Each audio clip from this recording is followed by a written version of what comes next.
During the course of the summer, I had the privileged opportunity of being invited to share a conference call with Gail Gorman and with John Swinney, at the end of which John Swinney asked me to write for him something on the moral purpose of education. Just 200 words, Norman, he said. And here it is. The moral purpose of education, in its broadest sense, is to recognize that we are all three-dimensional beings of mind and body and spirit.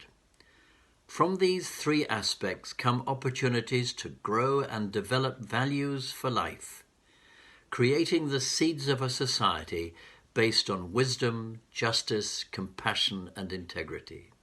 It is from those values that the morally purposeful educator develops the spark that ignites the inner greatness of another person's child, reflected not merely in a string of public examination results, but in a closer realization of what it means to be fully alive to life and its many opportunities.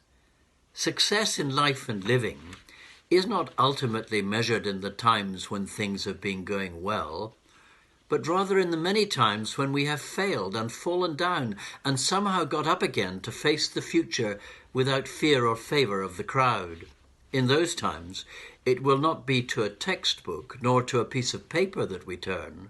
Rather, it will be to the morally purposeful education, or even to the example of the educator who took the time and trouble to see us through and who recognized our potential.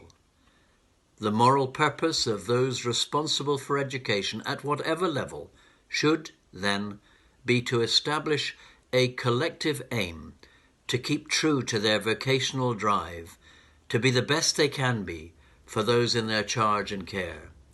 More trust, more confidence, more joy in learning. I'd like to begin a Columban conversation on the moral purpose of education, and thanks to the Hunter Foundation, to Education Scotland and the Scottish Government, we're being encouraged so to do, with 2 Zoom calls per cohort, all being well, with your tutors, your original tutors on your cohorts, those of you who are already Columban graduates.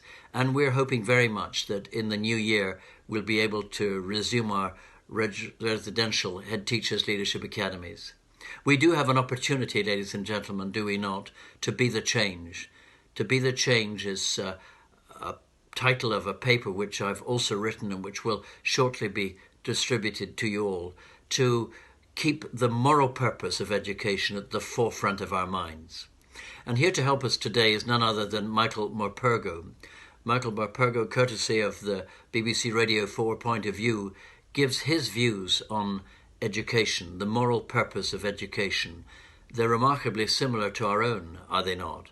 See what you think, and let us know what you think, and please keep in touch. And thank you for listening.